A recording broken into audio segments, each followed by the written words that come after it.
आज दिवसभराच्या या घटनाक्रमामध्ये या सत्तेवर मध्ये जी हुकुमशाहीची राजवट आहे आणि या सत्तेवर असलेल्या लोकांनी नेत्यांनी जो माज आणलेला आहे तो आज इथे स्पष्ट झालेला आहे। एक सर्वसामान्य घराण्यातील अनुसूचित समाजातील महिलेचा इतका यांना घाबरटपणा सुटलेला आहे, इतकी यांना भीती वाटलेली आहे की आज मला 10 वाजता त्या व्हॅलिडिटी ऑफिसमध्ये मला बोलवतात आणि माझ्या घरी पत्र येते।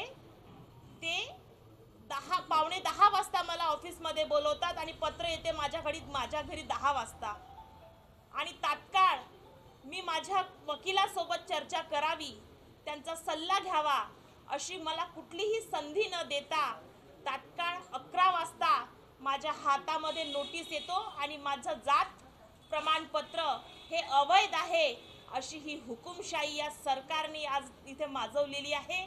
या सरकारला मी एकच म्हणते की तुम्ही जो नारा लावता बेटी बचाओ बेटी पढाओ, आज मी एक महिला आहे आणि शेतकरी कुटुंबातील एक गरीब महिला आहे, तरी या सत्तेला मी घाबरणार नाही। माझ्या जनतेचा विश्वास माझ्यावर आहे आणि या जनतेच्या विश्वासासाठी रश्मी बर्वे खंबीरपणे उभी आहे। तुमच्या सर्व पत्रकार बांधवांना मी एक लीडर महिला, एक शेतकरी कुटुंबातील एक महिला म्हणून सांगते की मी अबला नाही, मी सबला आहे।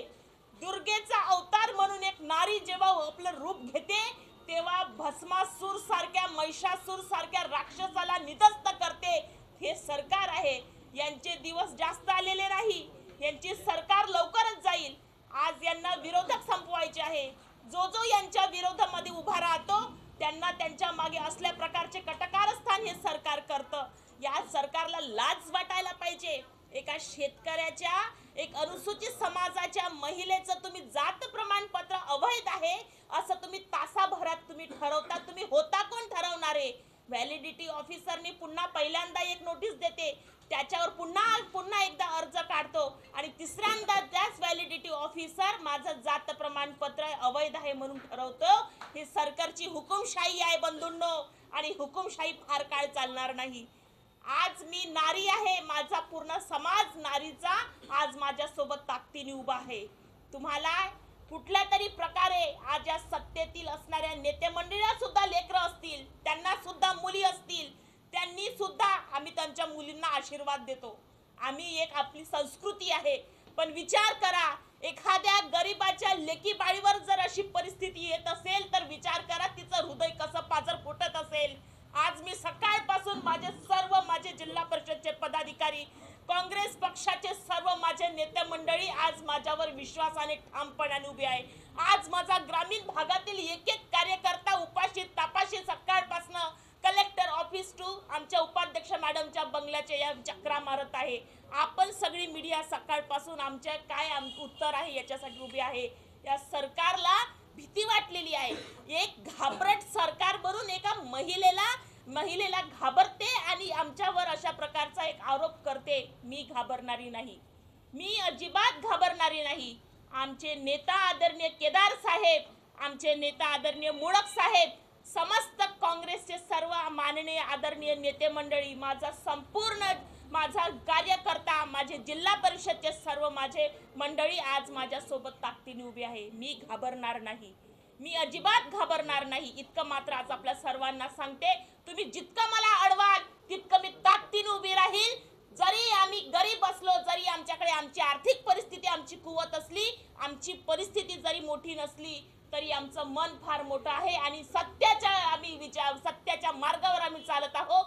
संघर्ष किती आला तरी आम्ही आता यांनी जे फेटाळलं, आम्ही उच्च न्यायालयाकडे दाद मागू, आम्ही सर्वोच्च न्यायालयाकडे दाद मागू आणि आम्हाला न्याय देवतेवर संपूर्ण विश्वास आहे। आज जर न्याय देवतेने विश्वास जर आमचा जर कुठेतरी कमी केला तर हा विश्वास रश्मी बर्वेचा खच्चीकरण होणार नाही, तर हा भारत देशातील जे गोरगरीब जनता जी आहे, ज्यांचा न्याय देवतेवर विश्वास आहे, तो विश्वास उडायला वेळ लागणार नाही। त्यासाठी या विरोधकांना सांगते, आज माझा फॉर्म तर त्यांनी कट केला, पण बी फॉर्म जो माझ्या नवऱ्याचा लावला होता श्यामकुमार बर्वे, त्यांच्यावर सुद्धा यांनी आक्षेप घेतला. म्हणजे काय यांना पंजाबपासून काहीतरी म्हणजे कुठल्या तरी विरोधक यांना पाहिजे की नाही पाहिजे की स्वतंत्र मग लढा म्हणा. आणि इतकीच जर ताकद आहे, इतकीच जर तुमच्यामध्ये कुवत आहे तर पटांगणामध्ये लढा, निवडणुकीच्या मैदानामध्ये लढा आणि तितकं तुमच्यामध्ये किती ताकद आहे, त्याच्यामध्ये तुम्हाला किती हिंमत आहे हे दाखवा. आम्ही तुम्हाला घाबरत नाही. तुम्हाला वाटलं असेल एक महिला आहे, तिला दाबू, ती रडेल, ती आपले अश्रू आपले तुमच्या समोर करेल, ती बिचारी बनेल. मी बिचारी बनणाऱ्यांपैकी नाही. मी आताही सर्वांना सांगते, मी रश्मी बर्वे आहे. त्या तपत्या उगवत्या त्या सुनील केदार साहेबांची एक तटस्थ कार्यकर्ता आहे, आदरणीय मुळक साहेबांची अशी तटस्थ कार्यकर्ता आहे. असे कित्येक असे उन्हाचे चटके आम्ही केलेले आहे, अनुभवलेले आहे. पण बंधूंनो, या उन्हाच्या चटक्यामध्ये आम्ही तपलेलो आहोत आणि हे उन्हाचे चटके आम्हा संघर्ष जो करतो त्याच्याच नशिबात असते. पण संघर्ष जरी केला तरी सत्य मात्र लपून राहत नाही. तुम्हाला जर इतकाच माझ्यावर आरोप होता 2020 मध्ये मी जिल्हा परिषद सदस्य म्हणून अनुसूचित समाजाची महिला म्हणून मी निवडणूक लढली, तेव्हा का कुणी आक्षेप घेतला नाही? काय मी चांभार समाजाची नाही? डॉक्टर बाबासाहेब आंबेडकरांनी आमच्या समाजाला अधिकार दिला, बहुजन समाजाला अधिकार दिला, आपल्या पृथ्वी तलावर राहणाऱ्या घटक पक्षाला अधिकार दिला.